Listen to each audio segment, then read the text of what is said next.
Hello everyone, Natasha here. Women must have control over their own lives. Abortion is murder. Unborn babies are human beings with a right to life.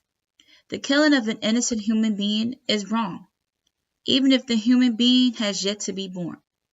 Many laws and states do not allow abortions after the 24th week of development. The ovaries are both an exuberant organ producing cells getting ready for developing fetus.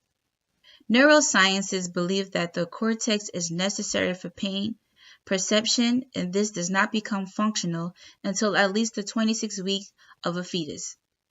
Abortion at any gestation is always safer than childbirth. Every woman or young adult female is different. The woman who chooses abortion today may well choose parenthood later. Society today says that a woman can be equal in society only if they can freely decide the number and spacing of their children. The choice is over, and when to have children is significant to a woman's freedom and ability to determine her family's future. If women become pregnant, they should accept the responsibilities. It takes two to produce a beautiful human creature created by God. The Bible does not draw a difference between fetuses and babies. By the time a child is born, he or she is recognized by God. Jeremiah 1:5. Before I formed thee in thy belly, I knew thee, and before thou come forth out of the womb, I sanctified thee. Women's reproductive rights lie at the heart of their basic human rights. Why would you have someone to tell you how many or when to have a child? Reproductive rights do matter in open society.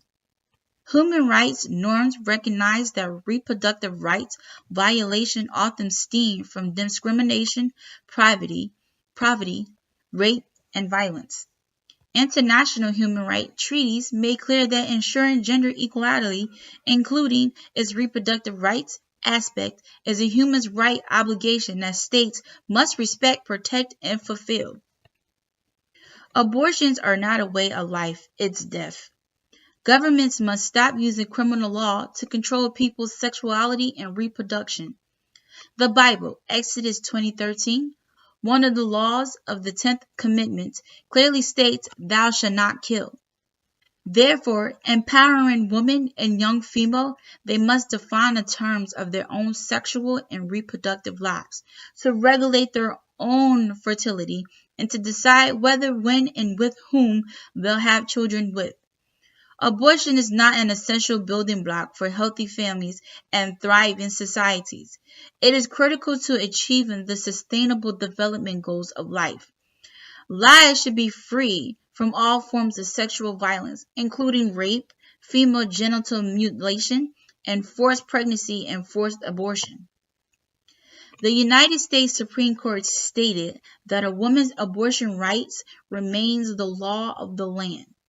As in the case Roe v. Wade, and they were in favor of this. In addition, the right of its privacy is broad enough to encompass a woman's decision whether or not to terminate her pregnancy.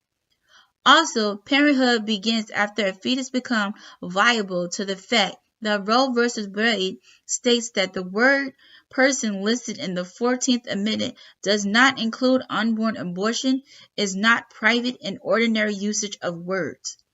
In addition, Supreme Court Justice Ruth Bader stated her dissenting opinion in Gonzalez v. Carhart. The undue restrictions on abortion infringe on a woman's determines her life course and to enjoy equal citizenship stature. Furthermore, the 14th Amendment bars state from depriving any persons of life, liberty, or property without due cause. An abortion causes psychological damages to limbs to the born. I believe this decision is incorrect. There is no right to privacy in the U.S. Constitution.